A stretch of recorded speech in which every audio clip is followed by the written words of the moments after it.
বন্ধুগণ, তোমরা যারা শিক্ষকতায় পেশায় আসার জন্য তৈরি হচ্ছ, তাদের জন্য নিয়ে এসেছি বিরাট একটি সুখবর।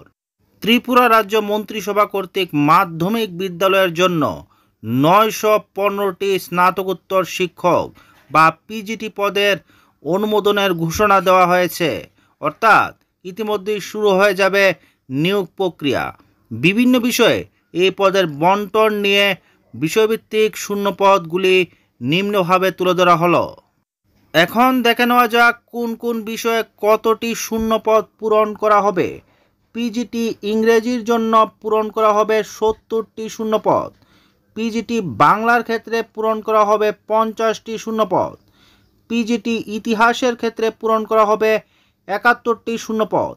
পিজিটি রাষ্ট্রবিজ্ঞানের ক্ষেত্রে পূরণ করা হবে 65টি শূন্যপদ। পিজিটি দর্শনের ক্ষেত্রে পূরণ করা হবে 6টি শূন্যপদ। পিজিটি ভূগোলের ক্ষেত্রে পূরণ করা হবে 80টি শূন্যপদ। পিজিটি ককবরকের ক্ষেত্রে পূরণ করা হবে 75টি শূন্যপদ। পিজিটি সংস্কৃতের ক্ষেত্রে পূরণ করা হবে 20টি শূন্যপদ। পিজিটি অর্থনীতির ক্ষেত্রে পূরণ করা হবে 80টি শূন্যপদ। পিজিটি পদার্থবিদ্যার ক্ষেত্রে পূরণ করা হবে 55টি শূন্যপদ। পিজিটি রসায়নের ক্ষেত্রে পূরণ করা হবে 59টি শূন্যপদ।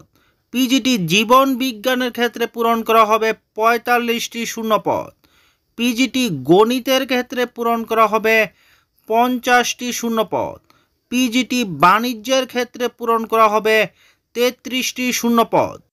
পিজিটি সমাজ বিজ্ঞানের ক্ষেত্রে পূরণ করা হবে 70টি শূন্যপদ। পিজিটি মনোবিজ্ঞানের ক্ষেত্রে পূরণ করা হবে 86টি শূন্যপদ। এই পদগুলি সহ বিভিন্ন বিষয়ের অন্তর্ভুক্ত রয়েছে। সমস্ত বিভাগের অনুমোদিত পদের সংখ্যা হলো মোট 915টি। এভাবে বিরাট সংখ্যক শূন্যপদ হতে চলেছে। পিজিটির ক্ষেত্রে নিয়োগ প্রক্রিয়াটি হবে টিআরবিটির মাধ্যমে। সেই সঙ্গে টিআরবিটির মাধ্যমে এসটিজিটি পরীক্ষার মাধ্যমে নিয়োগ হবে 700 জন নবম এবং দশম শ্রেণীর জন্য স্নাতক শিক্ষক। ভিডিওটি ভালো লাগলে লাইক এবং চ্যানেল নতুন হলে সাবস্ক্রাইব করতে ভুলবেন না। ধন্যবাদ সবাইকে।